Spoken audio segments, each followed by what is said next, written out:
How is dissolved gas removed in a deaerator? Due to formation of small water droplets, the contact surface exposed to steam increase, which results in complete removal of the dissolved gases. By heating the water, dissolving capacity of gases in the water decrease, so dissolved gases are removed from the water easily. Deaerator में घुली हुई gas कैसे हटाई जाती है? पानी की छोटी छोटी बूंदें बनने के कारण भाप के संपर्क में आने वाली सतह बढ़ जाती है, जिससे घुली हुई गैसें पूरी तरह से हट जाती हैं।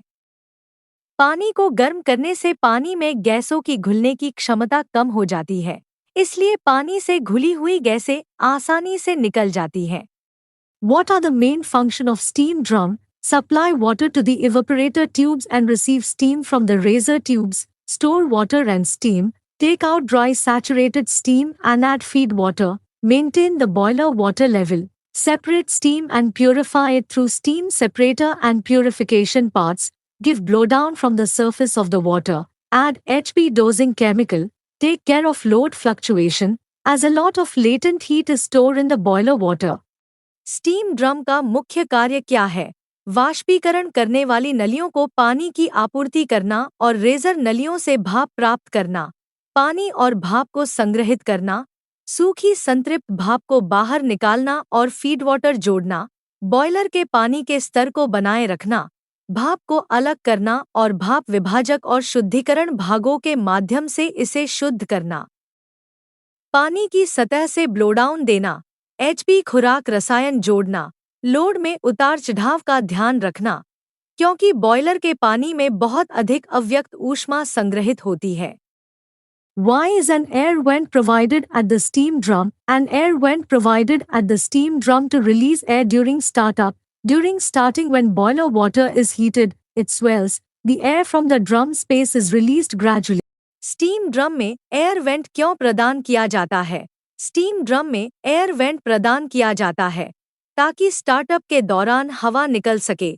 स्टार्टिंग के दौरान जब बॉयलर का पानी गर्म होता है तो यह फूल जाता है, ड्रम स्पेस से हवा धीरे धीरे निकलती है। What is slagging? Slagging is the phenomenon of deposition of molten ash over heating surface of tube. In a pulverized boiler, chance of slagging of superheater tubes is more. Slagging क्या है? Slagging tube की heating सतह पर पिघली हुई राख के जमाव की घटना है। पल्वराइज्ड बॉयलर में सुपरहीटर ट्यूब के स्लैगिंग की संभावना अधिक होती है।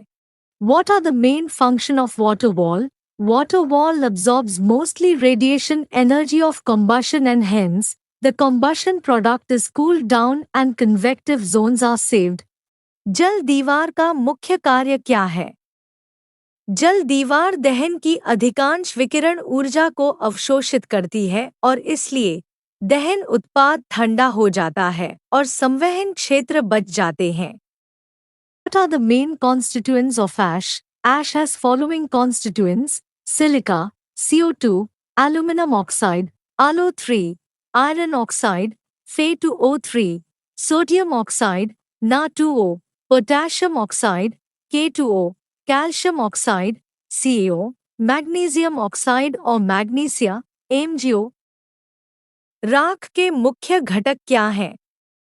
राख में निम्नलिखित घटक होते हैं: silica, CO2, aluminium oxide, AlO3, iron oxide, Fe2O3, sodium oxide, Na2O, potassium oxide, K2O, calcium oxide, CaO, magnesium oxide या मैग्नेशिया, MgO।